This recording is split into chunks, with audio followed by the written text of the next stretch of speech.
I'd like to begin with the London Health Coalition with Mr. Berganis. Peter, this committee has heard from Dr. Andrew Park from the Ontario Medical Association. They've been talking about the crisis in primary care, how it holds the system together, and are advocating as well for greater home care. And yet we've seen this government spending more and more dollars on privatization rather than that publicly funded and publicly delivered care. Ontario just issued waivers allowing Ontario's 140 hospitals to carry debt. This means that hospitals are able to take out now high interest loans to address the funding gaps that have been largely ignored by this government. Do you think that a cap on agency nurses would alleviate this cost pressure on hospitals?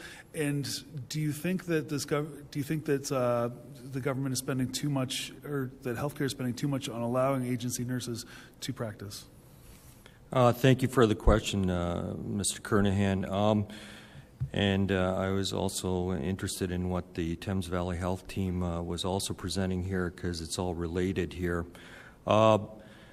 As we know, the unconstitutional Bill 124 wage caps that suppressed healthcare wages in our institutional settings like the big hospitals are highly corrosive to what's been going on. And why so selective as well? Because we do know that for-profit private agency nursing has no such thing. There is no cap there. They are draining public dollars and resources away from our public healthcare system. The staffing that is required on a daily basis in, say, one of our stressed ERs, if they have to rely on that kind of money to supplement what is basically what should have been there all along, no wonder we're seeing these closures in smaller communities, like tragically in Minden, the most obvious.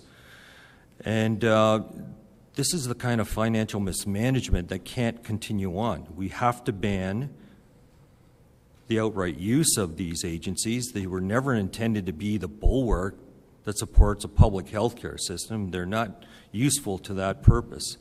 So yes, if we eliminate the for-profit driven private agency out of it, or at least suppress them the same way they've been suppressing the public full-time workers, then maybe we'd have a beginning here. But truthfully, we are wasting a lot of money going into premium payments to for-profit private agencies, whether they be either a clinic providing cataract surgery or whether they're an agency supporting staffing.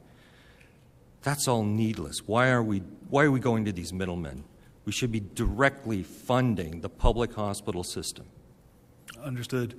You know, there's been a concentration with the government recently about these ambulatory clinics, or these scaled down ORs. Unfortunately, there is no control about whether these are private or for-profit or connected to the hospital system.